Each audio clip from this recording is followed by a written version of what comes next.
here. Well, we missed the Microsoft news, but I think there's been enough people talking about that in Bitcoin.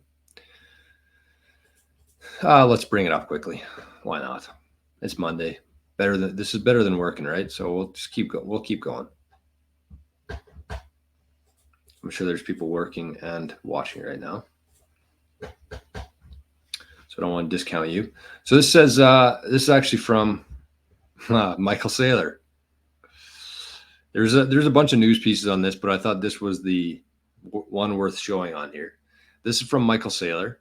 It says, "Hey, Satya Nadella, which is the CEO of Microsoft, I believe, chairman and CEO at Microsoft. If you want to make the next $1 trillion for Microsoft shareholders, call me." And then he has a screenshot of their documentation that came out from Microsoft. It's going to be hard to differentiate these two, Microsoft, MicroStrategy. And this is what it said in the text. This is highlighted here. It says MicroStrategy, which, like Microsoft, is a technology company, but unlike Microsoft, holds Bitcoin on its balance sheet, has had its stock outperform Microsoft stock this year by 313%, despite doing only a fraction of the business that Microsoft has. And they're not alone. The institutional and corporate adoption of Bitcoin is becoming more common. Microsoft's second largest shareholder, BlackRock, offers its clients a Bitcoin ETF. But somebody in the community, in the Living in the Future community, pointed out the fact that the next paragraph is just as important. It says Bitcoin is a more volatile asset at the moment than corporate bonds, so companies should not risk shareholder value by holding too much of it. However, as Bitcoin is an excellent, if not the best, hedge against inflation, and corporate bond yields are less than true inflation, companies should also not risk shareholder value by ignoring Bitcoin altogether.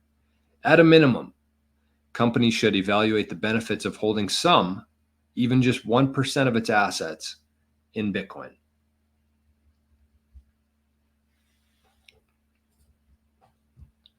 I don't think people really understand how big that is. We're talking about Microsoft here.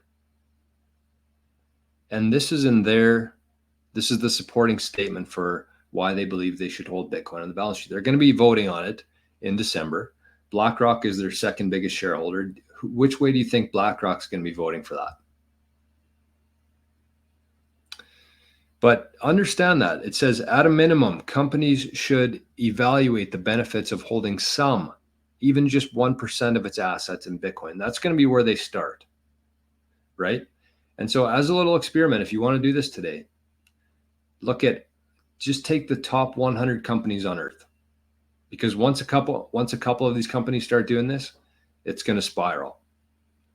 Take the top 100 companies on earth. Look at their treasury. How much do they have on their balance sheet? How much do they have in cash or in US treasuries?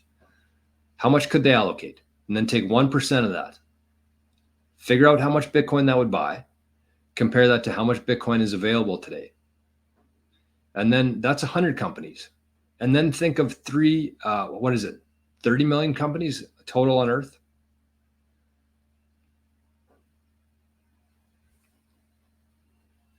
It's going to get fucking crazy here.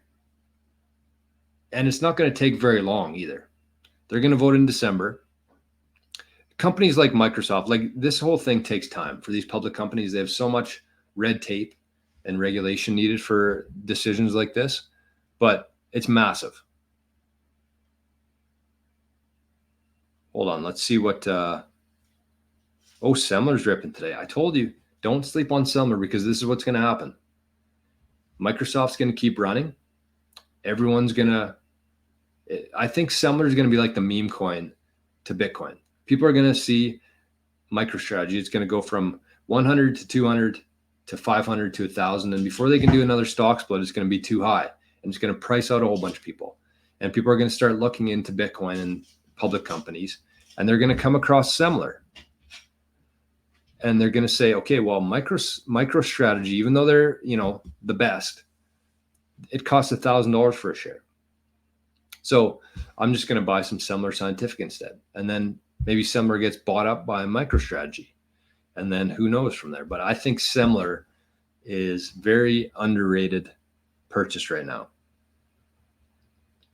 Okay, let's see what Craig shared here. Oh, baby. This might, I know it's hard to believe, but today might be the most bullish I've ever been on Bitcoin in my life, in my journey. This is from Craig over in Zap stream, where you can share links. You can share zaps and you can share links. This is from Bitcoin Archive. Just in, Argentina, the UAE, and Ethiopia are mining Bitcoin with government resources.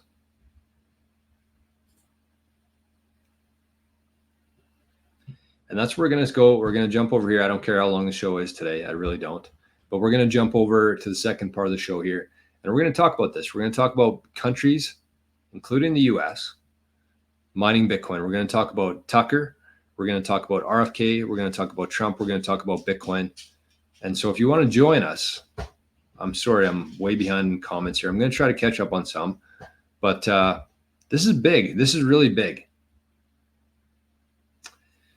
Imagine a world where there's no income taxes, and it's going to happen either way. That's the thing that you got to keep in mind here, is that no income taxes are going to eventually happen. We're going to fade into that eventually.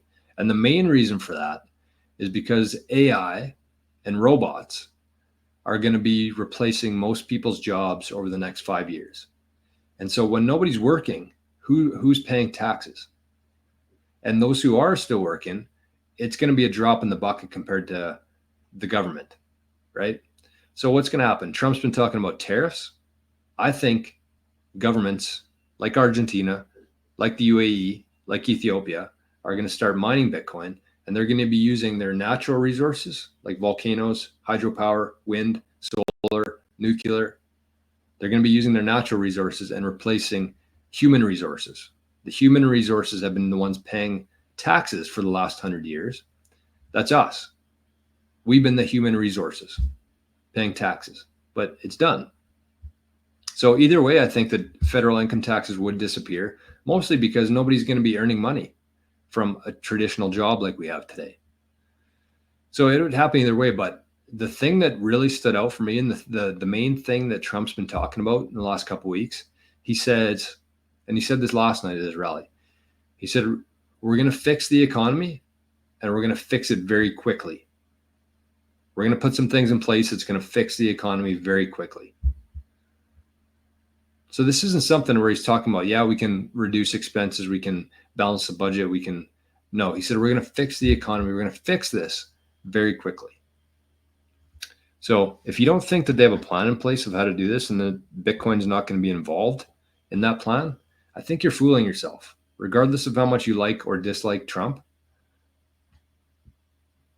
it's happening. We're here.